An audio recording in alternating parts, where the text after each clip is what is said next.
collectively, I think most of us can agree that Sonic Frontiers is a decent Sonic game. It's a great return for Sonic after a long decade of mediocre releases. So, you know, it's safe to say that Sonic Frontiers has indeed secured the W.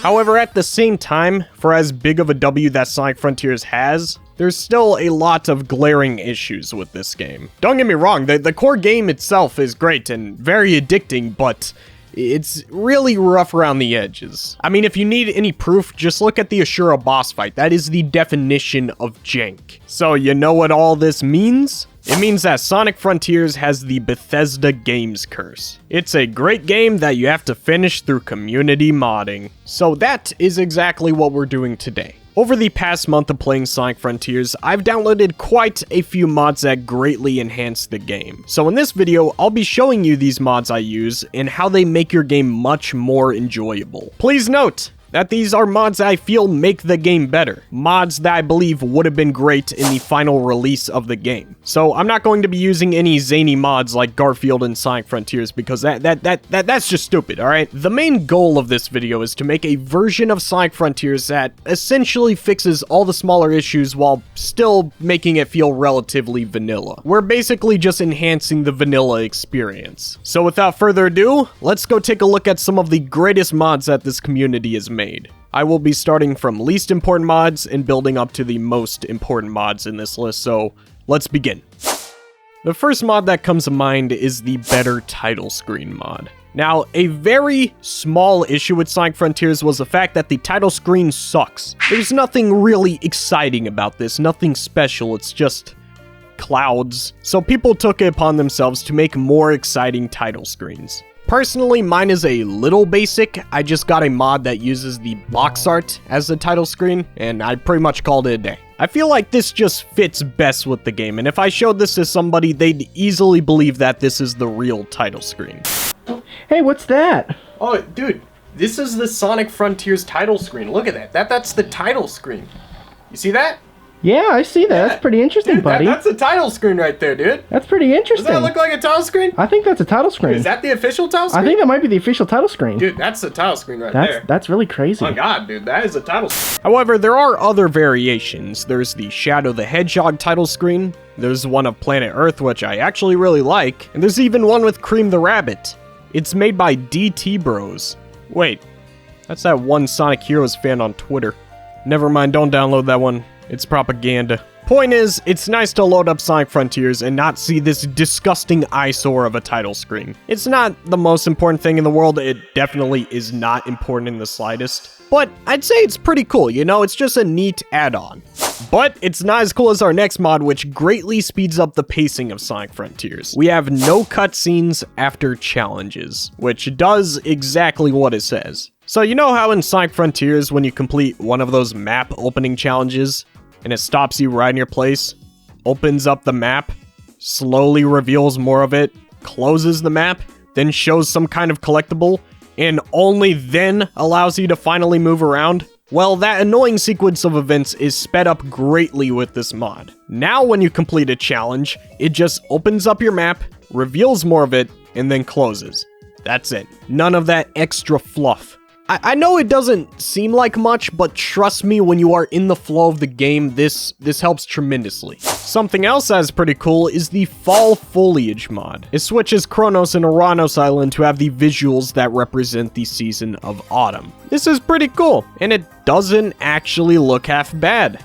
In fact, it looks great. However, the coolest thing about this mod is you get to decide which island gets the fall foliage out of Kronos and Uranos Island. And I think you know where I'm going with this. The reason why that's so cool is because you can make Uranos Island feel like a completely different island. One of the most disappointing things to come from Sonic Frontiers was the fact that due to the marketing and interviews, we thought we were going to get 5 different islands to explore. But upon release, we realized that the 4th island was a story segment, and the 5th island looked just like Kronos, and let's face it, was the other part of Kronos Island. It kind of caused the environments to get somewhat repetitive when 3 of the 5 islands look just about the same. So what I did is I added the fall foliage specifically to Aranos Island. And now, in my opinion at least, it looks different enough for it to not feel repetitive. Aranos finally feels like its own island instead of Kronos Part 2. Or 3. So, in my opinion, this one gets the W as well. Alright, for our next one, it's a bit controversial. I already know I'm going to get some flack for this one. We have the Unleashed Sonic mod. Now, first off, there's like a million Unleashed Sonic models out there for you to download, and I'm going to be honest, most of them aren't that great. They either have weird clipping issues, bad animations, or just... They don't look normal. But this one specifically is awesome for one main reason. The animations are goated. Alright, listen. I love the longer quills. You know this. You can clown on me all you want saying that I'm nitpicking. I don't really care. The thing I really want to talk about when it comes to this mod is the animations that come with the Unleashed Sonic model. Basically, on top of getting the Unleashed Sonic model, it also ports over all of the animations that were once in Sonic Unleashed. And here's the thing, and you probably already know this if you watch me, but I do not like Sonic Frontiers animations. I think they are very stiff and pretty boring. They just don't look natural a lot of times. Like, when Sonic's just standing still, it looks like he's stiff and ready to fight something constantly, even if there is nothing happening around him. Like, Sonic could be looking off into the sunset, and you'll still be in this awkward, tensed up, motionless pose. This mod replaces that idle pose and animations for the ones that were once in Sonic Unleashed. It also replaces the stiff rail grinding animation that Sonic has after jumping off a rail. With this mod, it makes it so that Sonic returns to his falling animation after jumping off a rail, which looks 10 times better in my opinion. Now, while I don't like the idea of Sonic in this game looking just like how he did in Sonic Unleashed, I still think these animations are much better than Sonic Frontiers, so I'll take what I can get, you know what I'm saying? It just makes Sonic look much more natural when interacting with the environment and whatnot. And you know, funnily enough, I think Sonic Frontiers has really made me appreciate the animations of previous Sonic games. Like, even with games like Sonic Lost World, the animations in that game looked phenomenal. But we've taken a bit of a step back recently, and I hope with the next Sonic game they focus a bit more on polishing up the animations. Anyways, I'm done complaining about the little things, let's move on. Okay, so this one is a no-brainer. It's the Elder Koco Fixed mod. Sonic fans can only agree on few things, but can we all at least agree that the Elder Koco sucks in this game? If you have ever wanted to level up your speed stat or ring stat, you had to take it over to the Elder Koco and level it up one text box at a time. At times, leveling Sonic up can take over a half hour because of how slow these dumb text boxes are. This mod speeds up the text boxes significantly so that you can level up Sonic much faster. It's still stupid because you shouldn't have to repeatedly press A so you can level up, but this mod helps so much, man. I cannot stress that enough. I know it's stupid that I placed this one so high, but you have to understand how much this helps. It is a banger mod. Like, if you have mods on Sonic Frontiers and you do not have this one installed, then I am fully convinced that you are indeed a psychopath. There is no way you can enjoy the Elder Koco in this game. Alright. For our last mod that I want to show off, we have the Trackers Physics Tweaks mod. This mod alone, without any help, turns Sonic Frontiers from a 7 or 8 out of 10 to a 9 out of 10 easily. Essentially, what this mod does is it tweaks a lot of unpolished aspects within Sonic's controls and movements to make it much better. The most important upgrade being the implementation of momentum. Okay, I know that is a buzzword, and I know that some of you have already stopped listening to me, but please hear me out. I think Sonic Frontiers should have had momentum, and now that it does, I feel it's a much better game because of it. However, I am specifically talking about the Tracker Physics Tweaks mod, because from my experience, all of the rest of the momentum mods kinda suck. No offense to the mod creators, but I just don't think they were fine-tuned enough. The biggest problem with those mods is that yes, the game does have momentum, but it's way too powerful. Sonic shouldn't be flying across a map after jumping off a slope or going above top speed while walking down a minor incline. That's not how you implement momentum.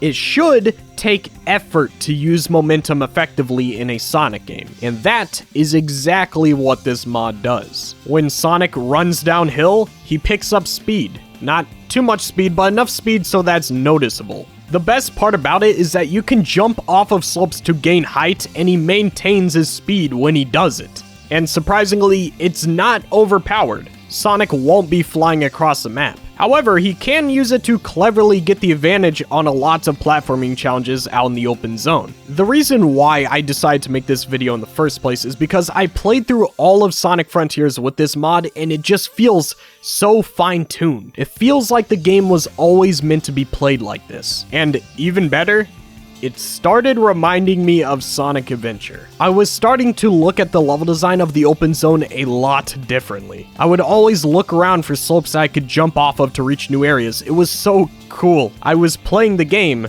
like how I play Sonic Adventure, and that's why I love this mod so dang much. It feels like the game should have released like this. It is actually peak. But besides momentum, it also does some other things like fixing the drop dash to be more useful. The parry is now timed, so you can't just hold it anymore. Sonic's homing attack was sped up, and Sonic's non-boosting controls have also changed. Sonic, when not boosting, is still slower, but now it gains speed from going down slopes, and honestly, it feels really close to how Sonic controls from the adventure games. But finally, the last thing that this mod does is it fixes cyberspace. Yes sir, cyberspace is fixed.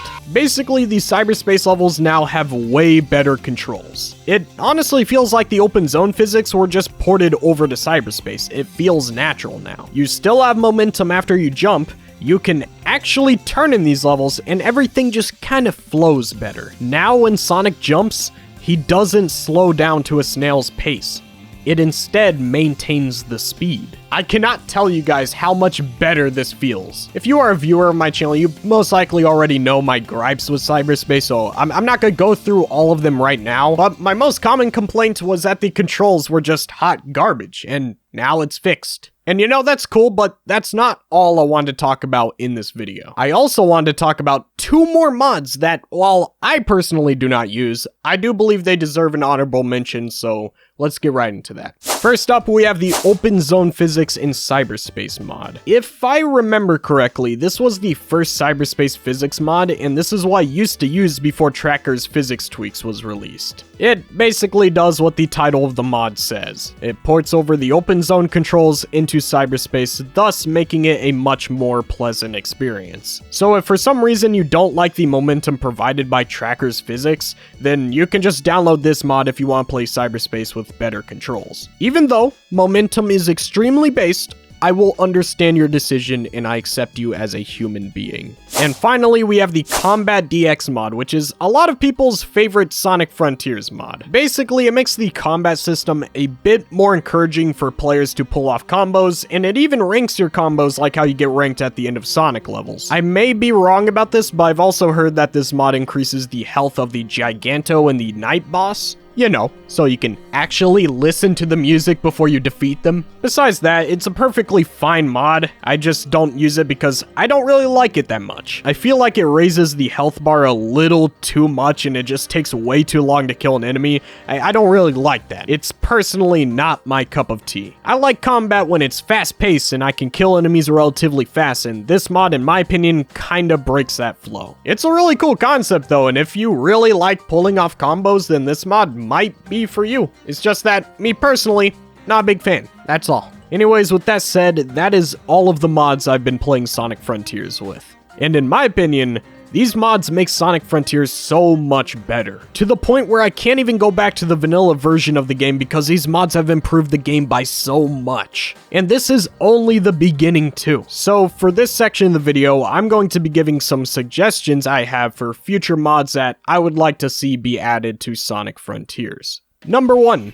I want a Sonic Unleashed model to somehow have the textures of the Sonic Frontiers model. I may not like the shorter quills of the newer model, but I really like the shade of blue that Sonic has, and I also like that subtle fur-like texture that the model had. I'll still be sticking with the current Sonic Unleashed model that I spoke about earlier, but I don't really like the dark blue color that the model has. I just think it looks a little ugly in some areas. Number 2, I want a mod that fixes the pop-in for Sonic Frontiers. It might not be possible, but if this was a mod to be released, it would definitely be a no-brainer mod to download. Of course, it could be completely impossible to fix this, but I still have hope. Number 3, more environmental mods, specifically with Aranos Island. If somehow we can make Aranos Island snow-themed or anything along the lines of that, I think that would be pretty sick. Number 4, Cyberspace level mods. I don't know what's possible within Sonic Frontiers, but I would like to see some cool level mods that could replace some Cyberspace stages. I know that if it is possible, most of these levels would be level ports from previous Sonic games, like